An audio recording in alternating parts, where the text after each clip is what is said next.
Oh, woman, he called.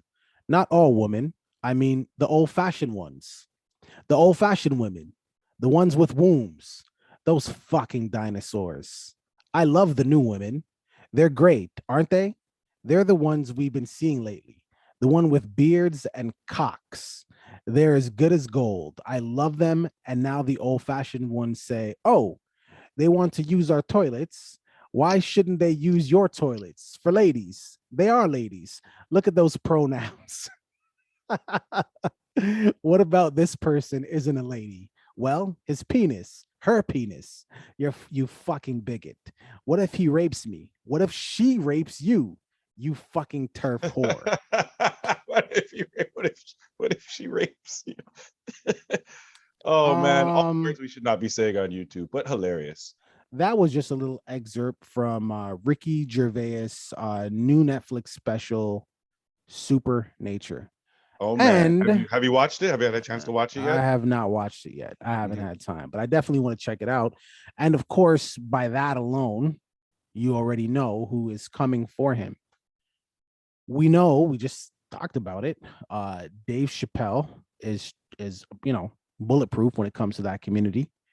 But later on in the special, from just that article there, he celebrates human rights, and he's like, trans people are humans. I defend your rights. He's like, identify as whatever you want to identify with. Like, he Right. supported it.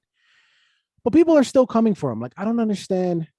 I don't want to make this segment about this, but I don't understand. Like, he made a joke, and then he clarified later on, I support you in your life decisions. It was a joke.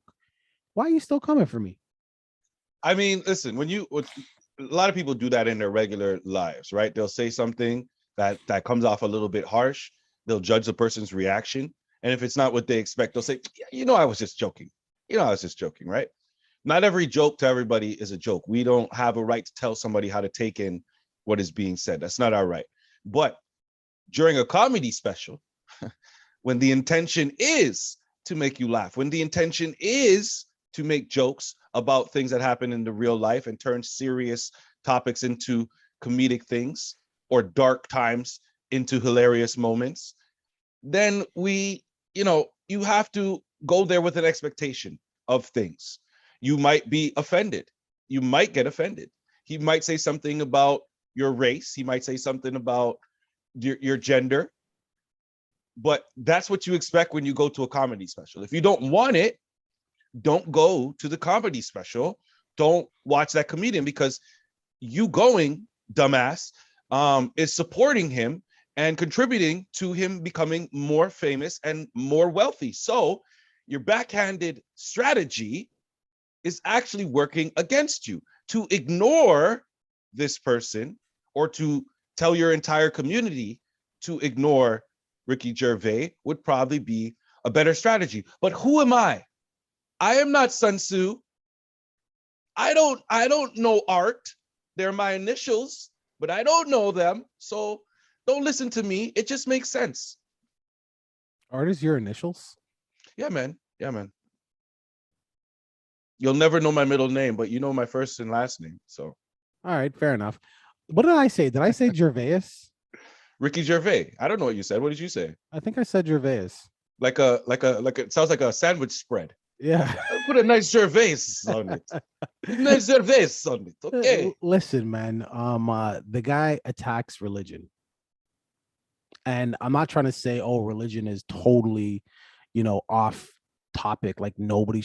I'm just saying he attacks religion, and if he's willing to attack religion, your community is going to get it too. And guess what? I think that when he speaks to religion, he's less apologetic than when he speaks to your community.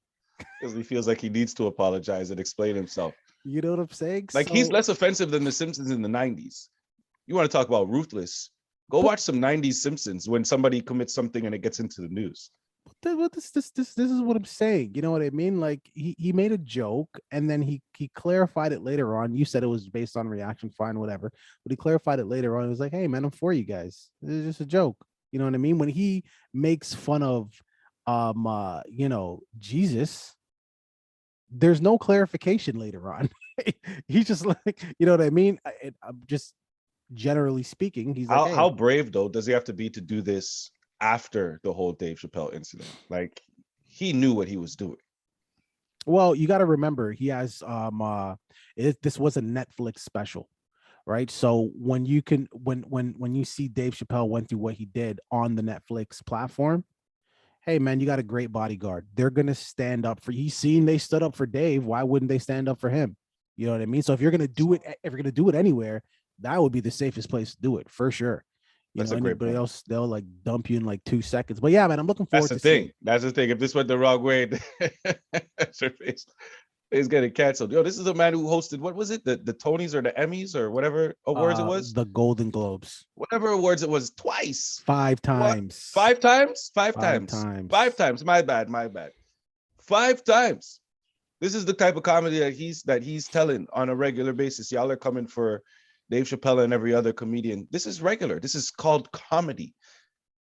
When people are telling you sad stories about their lives, and you know, Kevin Hart tells when he first started told about his dad who was on drugs heavy, but he made jokes about it. Were people who had parents on drugs, were they offended? like how sensitive do you have to be? Like, Well, listen, Bill Burr, he said it like some people were coming at him. They sent him some hate mail, and he says it the best. And I'm pretty sure every comedian would agree with this. They always start off the hate mail with, I love what you do. He even gave an example. He goes, the bit you did about the vehicular homicide, the bit you did about rape, hilarious. But when you talked about that's when I'm no longer a fan. So Bill Burr says, so wait a second. I could say the most horrendous shit about families getting murdered in a car accident, about a woman getting raped, and you find it funny. But the moment I say something that, you know, is in your world, that's when you take offense. Right. So people, they you know what I mean? Like they only get sensitive when it applies to them. Anybody else, say whatever you want. Oh, right. Mexicans, they're rapists. You know, people in the Middle East, they're all, you know, suicide bombers. Ha ha ha ha ha. Wait. What did you say about Jesus? Canceled. What did you say about trans people? Canceled. No, man, it's a joke. He's a comedian. Everybody can get it. Saying. Viewing public, what are your thoughts? Have you seen this Netflix special? I'm probably gonna watch it sometime this week. But yeah, man, he's a legend. And him and Bill Burr, they're actually my two go-tos right now. I'm waiting for Chris Rock to eventually speak on the situation. If the money is ever right, I don't know. But right now, it's definitely Bill Burr and Ricky Gervais. Ricky Gervais. Am I saying Gervais again? I don't know. You might be hungry, man. You might want some sandwich or something. You keep calling him a sandwich spread.